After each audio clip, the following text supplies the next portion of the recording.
la violence révolutionnaire. Alors effectivement, ils ont vu le Ravachol, ils ont entendu parler de Ravachol, ils connaissent Bakounine, etc. Simplement, ça ne se décline pas de la même manière dans les pays d'Occident que en Russie. Dans les pays d'Occident, c'est des individus qui font de la propagande par le fait. Bon, je traduis de l'anarchisme en français et du terrorisme. Donc, c'est vraiment des individus, alors des individus, y compris qui se battent pour la classe ouvrière, quoi, pas que pour les juifs. C'est-à-dire que quand Jacob Lowe ou Radovinski à Buenos Aires, Jacob Lowe en France, tire sur des responsables militaires, c'est parce qu'ils ont fait tirer eux-mêmes sur des grèves ou des manifestations du 1er mai.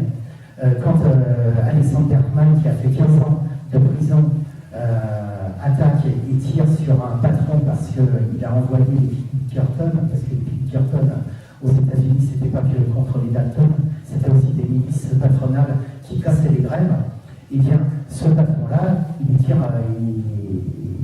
dessus et puis il prend 15 ans de tôle.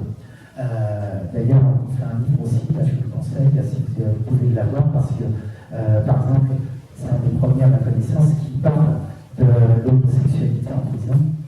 Voilà, c'est des choses comme ça, et puis on s'aperçoit que quand il décrit l'univers carcéral aux États-Unis 100 ans avant nous, il n'y a pas grand-chose qui a changé aujourd'hui. Donc voilà, c'est quand même, mais c'est plutôt individuel, c'est de l'action individuelle. En Russie, c'est pas pareil. En Russie, c'est un réseau militant de plusieurs milliers de militants qui en 1905 prennent les armes. Et là, ils y vont. Hein.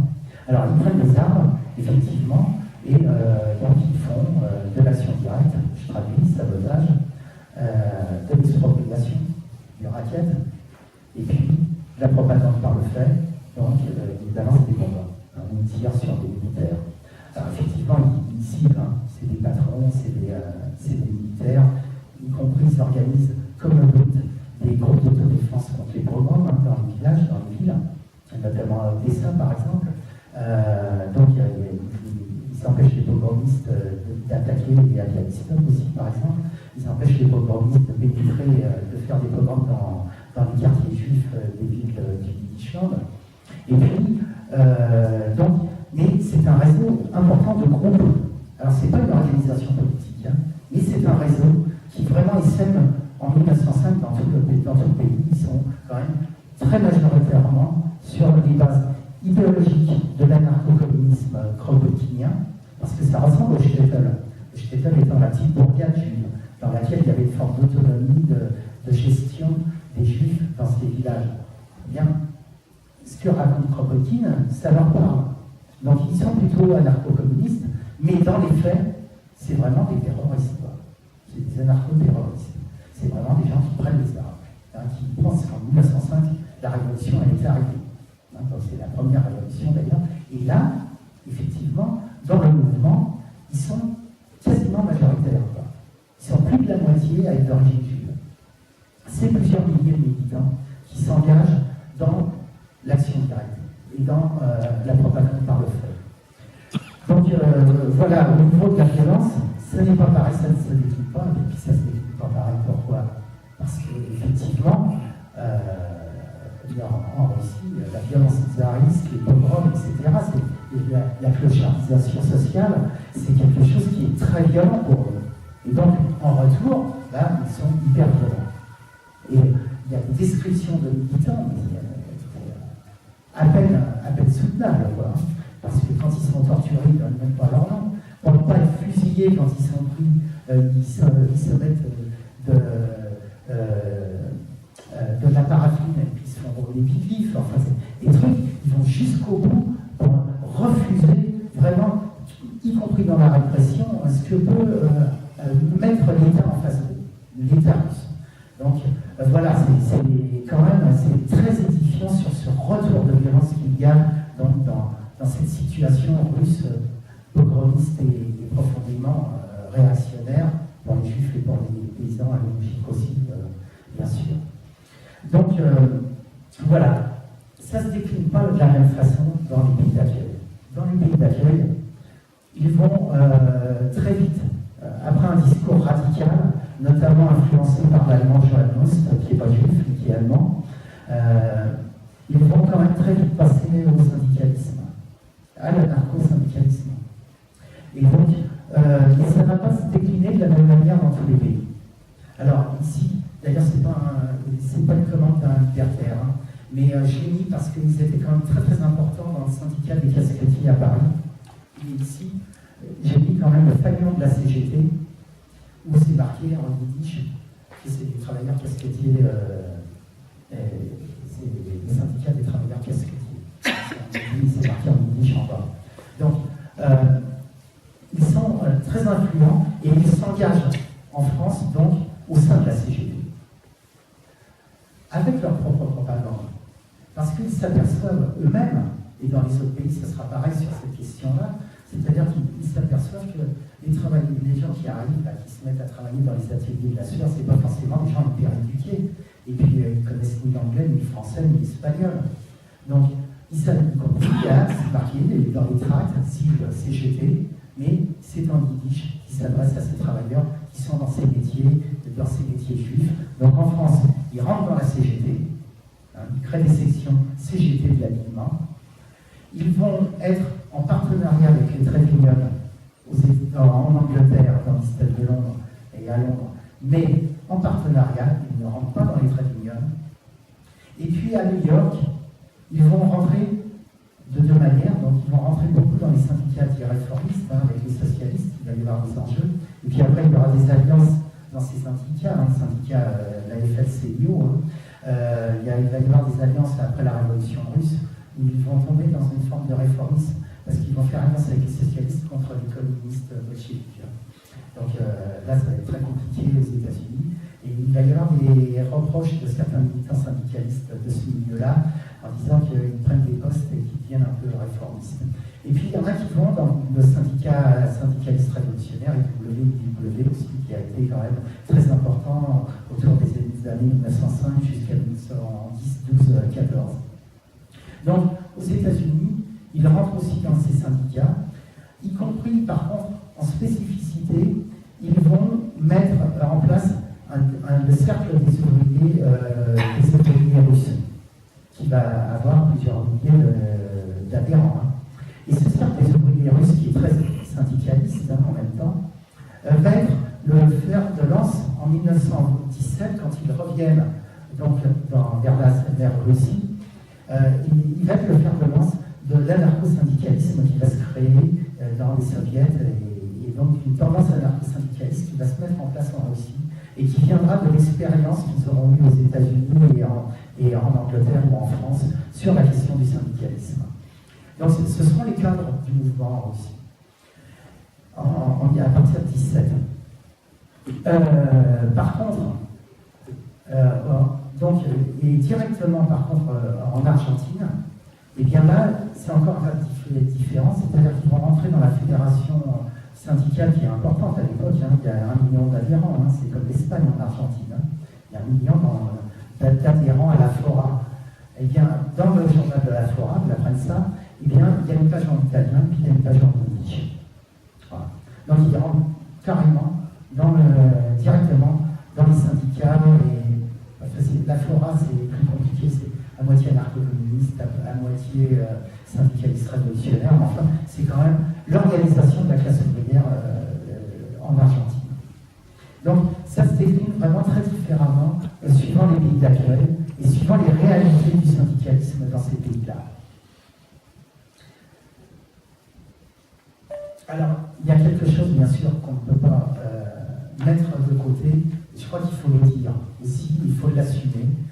C'est la question de l'identité, bien sûr. Alors, elle se décline déjà d'une première manière.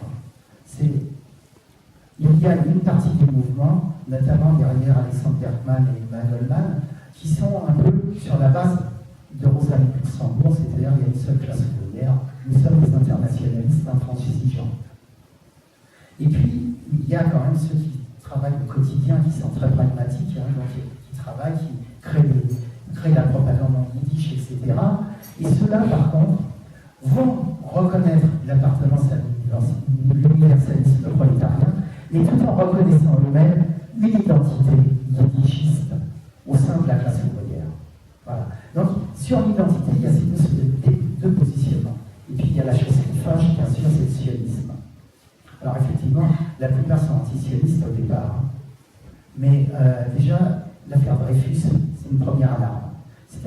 même Bernard Lazare dit à ce moment-là, si dans un pays qui est de la démocratie, des droits de l'homme, etc., il y a de l'antisémitisme, même en Occident, les Juifs ne seront jamais tranquilles. Et donc effectivement, il y a déjà une alerte qui se fait à ce moment-là. Ce qui a été terrible pour l'ensemble du mouvement en général, c'est pas l'affaire Dreyfus. Et vraiment, ça a été un traumatisme, parce que c'est vraiment exprimé dans ceux qui ont raconté cette histoire-là, c'est les pogroms de Tchétchénie, le pogrom de Tchétchénie en 1903. Là déjà, il y a vraiment une interrogation sur la nature de l'antisémitisme, et est-ce qu'un jour, les Juifs pourront être tranquilles un jour et vivre normalement comme les autres.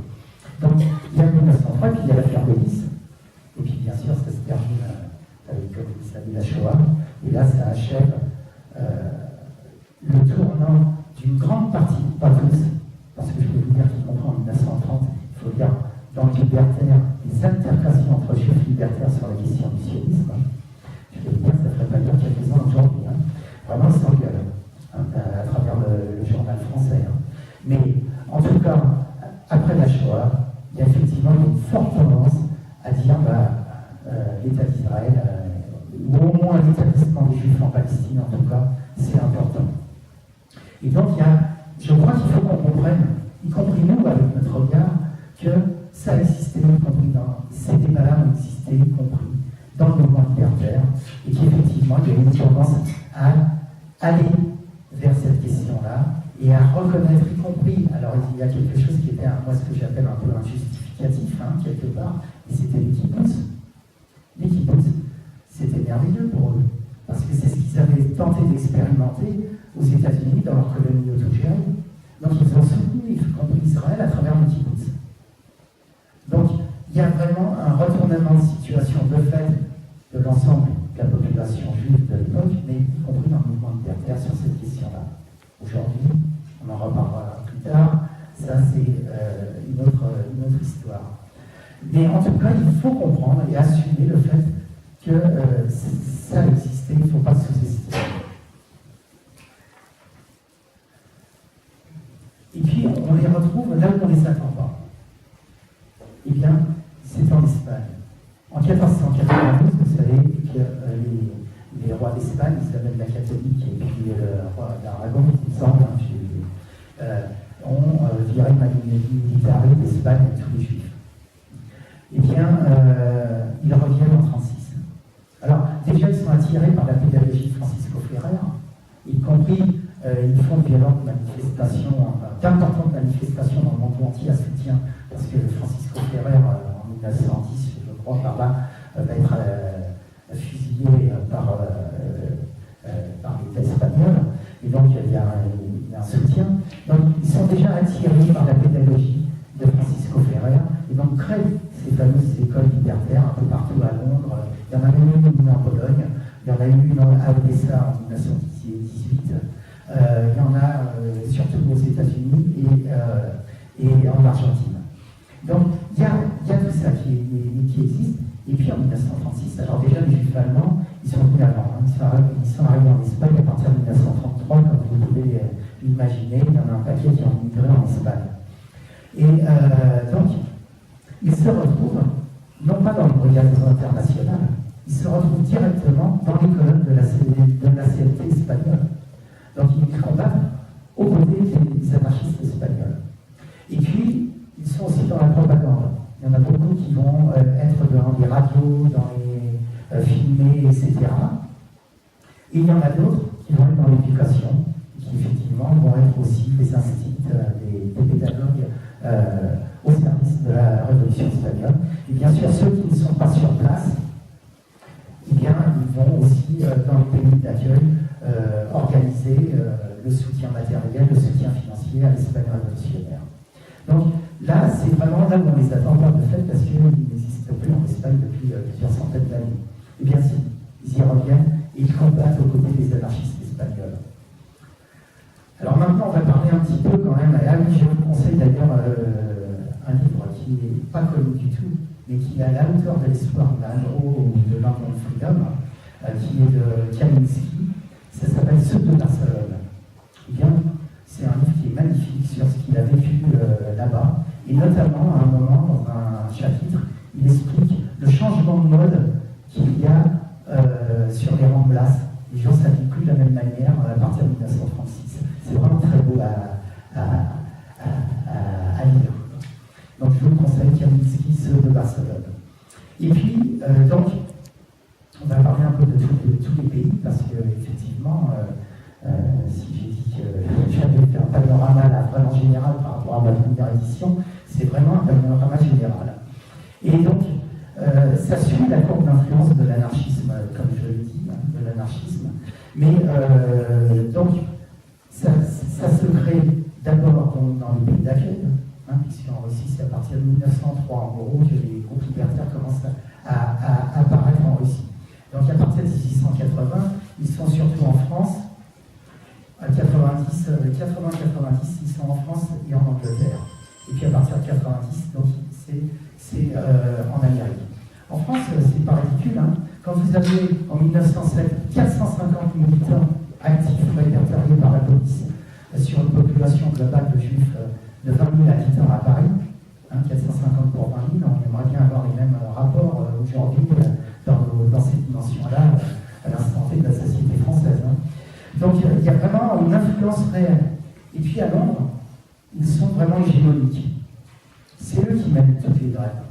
Y compris, c'est eux qui mènent une grève avec à leur tête un anarchiste allemand qui s'appelle Rudolf Rocker, dans la famille juive, mais lui il n'est pas juif. Mais il se met au Yiddish, c'est lui qui écrit les livres, qui écrit plutôt les journaux, etc., les directeurs de publication et tout. Et il est reconnu, y compris jusqu'à des juifs qu'il salue dans le système de Londres, parce qu'il est tellement reconnu pour le combat qu'il mène aux côtés des juifs de l'Islam de Londres. Donc, là, ils vont appliquer, assez étonnamment, les principes de la grève générale, tels que Fernand Pelletier et Émile Pouget l'ont écrit pour la CGT en France. Ils vont vraiment déclencher en 1912 une grève dans l'Islam de Londres, où là, y compris les jaunes, on les met en prison, c'est-à-dire qu'on les file dans le cave et puis on les empêche d'aller travailler. Toute la population du système de Londres se met en soutien, les boulangers font le pain pour que les membres puissent manger, des grévistes. C'est plusieurs centaines, voire milliers de travailleurs qui arrêtent le travail pendant plusieurs jours, voire semaines, voire mois. Et effectivement, il y a vraiment l'application du principe de la grève générale, donc, tel que les Français, les anarcho-syndicalistes français, l'ont prôné en 1905 notamment, en France. Donc c'est quand même quelque chose d'assez étonnant. Ils se sont tournés vraiment vers d'autres qui n'étaient pas juifs, mais qui avaient des bonnes idées, et donc ils ont développé ça, et ils ont fait reculer à ce moment-là ce qui étaient les ateliers de la sueur. Ils font caler les patrons, ils font reculer sur la question du soutien système,